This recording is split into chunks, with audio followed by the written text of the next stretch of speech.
maiden speech, and I'm sure, like many, we wish to hear more from him. He has, though a young man, an extraordinary range of experience, charitable and philanthropic action. As a proprietor of the Evening Standard, how many of us worry about evening newspapers all over the country surviving, and the Independent has been a great newspaper for those people who have broad views but no fixed political commitments. So we wish to hear more. My Lords, this debate is taking place at a very opportune moment, and let me welcome one thing which I've been pressing ever since the ill-fated reforms from our fellow Lord Lansley came before us. I believe that it is an essential reform to return to the situation where the Secretary of State holds the democratic responsibility for the running of the National Health Service.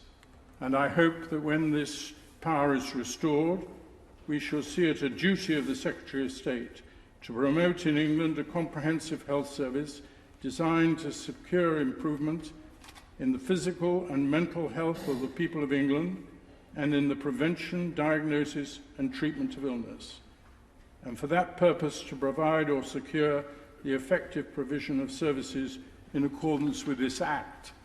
I want a legal responsibility of answerability in this House, which we've not had for 7 years, but the largest quango in the world. And I believe this must come, and I've been arguing for this in the NHS reinstatement building for 7 years.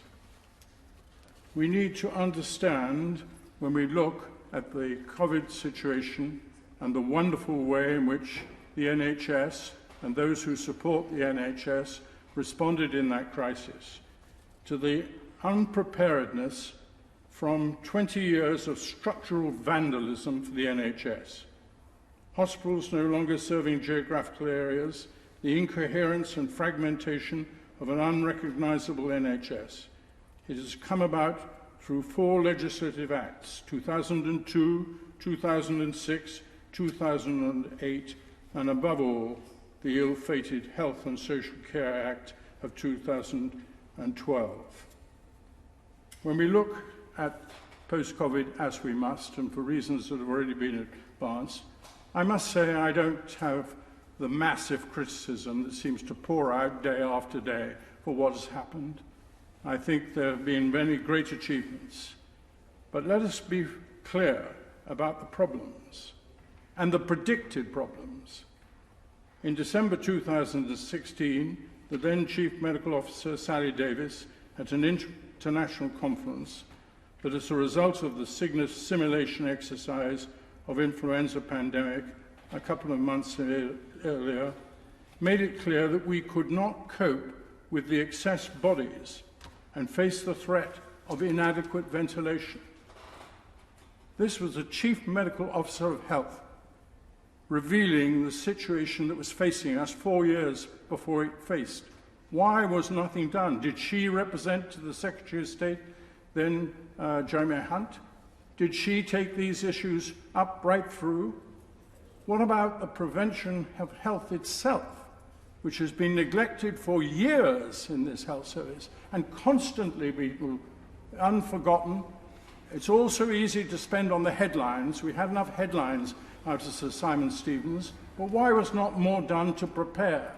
Why did we have NHS bed occupancies over 100%? Didn't just happen with COVID, it was happening way before that, and levels of 98%. We used to think it was wise to have a 75% bed occupancy. This whole idea that the NHS can be run like a marketplace, where you maximize at all stages your profits, and you run things at 100%. The NHS is very different, and I do urge this House to get to grips with it in a way which we never did 7 years ago with the legislation that went through. I also ask the House to look at some of the other problems that we're going to face in the future. Mental health has been neglected for years.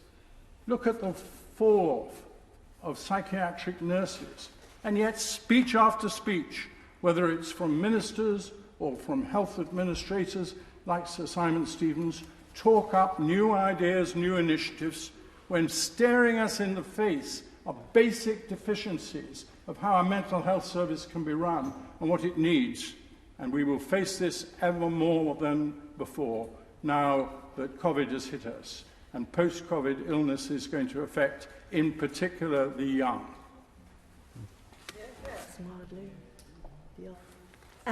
My Lords, can I congratulate the maiden speeches of